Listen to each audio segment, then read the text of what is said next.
Hello, this is Christian. In this video, this is probably the last one, we're going to perform the delete to delete these records from this guest book. So let's go and finish this up.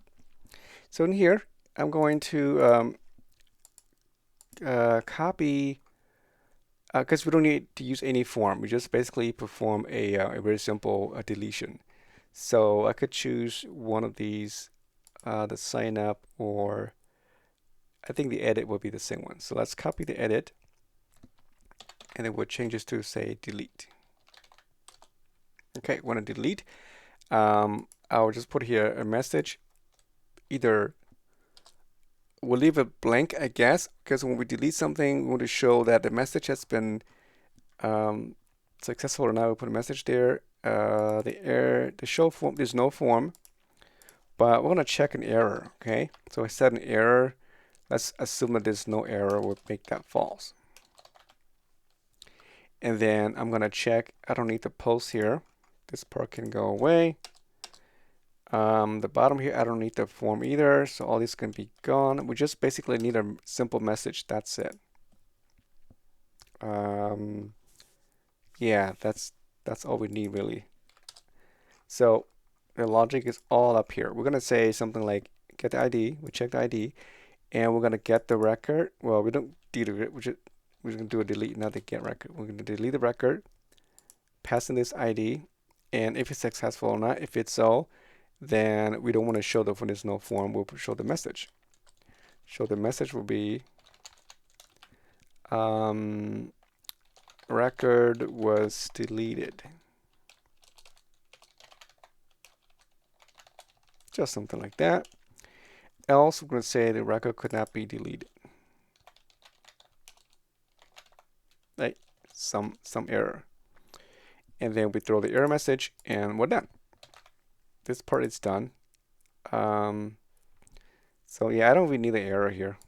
We could use that for something else, but in this case, we don't even need it. I guess I'm not showing anything there. Now in the DB, we're going to implement this delete one record here. So again, the query is delete table where ID is equal to the ID.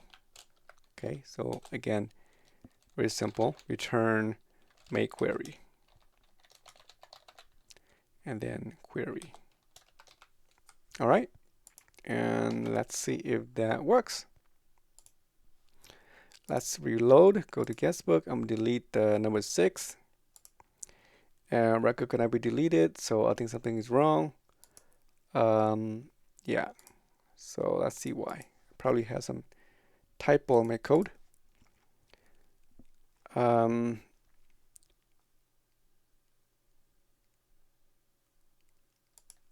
maybe delete from.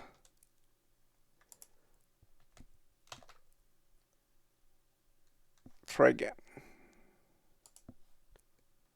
Guestbook. There you go. Yep, so we got it. And now that's gone. Let's delete the empty number 4.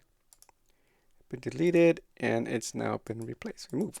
Okay, so that's it for this part of the assignment. As you can see, it takes a lot of effort to make it look kind of nice. If you just focus on the functionality, of course, that's going to be really simple. But again, I encourage you to use a lot of functions in your code. You can see that I did all these functions in here. I can reuse this function again.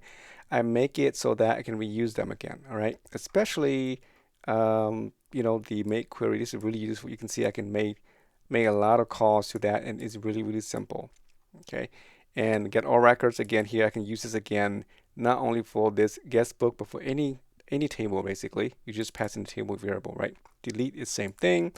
Update, yeah, this one here is very specific to this table because I happen to choose the this variable here. You can make it in a different way. You can make it so that the you can make it so that it's universal. I mean, that takes a little bit of effort, but it's also possible. Insert, same thing again, kind of similar here. And so that's just one method here. And these are functions that are not related to your database. So these are like kind of utility functions, and you can have all kinds of functions as well. Okay, so and you can see how easy it was to have one single entry point right here. There's one include, that's all I need to do. So actually, all these should be used as include ones, okay? And so you don't have to redo that every time. So actually, you should replace those with include ones. So what that does is that every time we try to reload this file, if you use the include ones, then PHP will look at that and say, hey, this file has been loaded already, so you won't go and then reload it again. And just save you system time and things like that. So use the one here if you're going to use that again and again in your code. Okay, it's just better that way. Also, make sure you understand between the difference between a include ones and required ones. So required will crash your site if you don't handle it. Include, if there's an error, it will still show the page.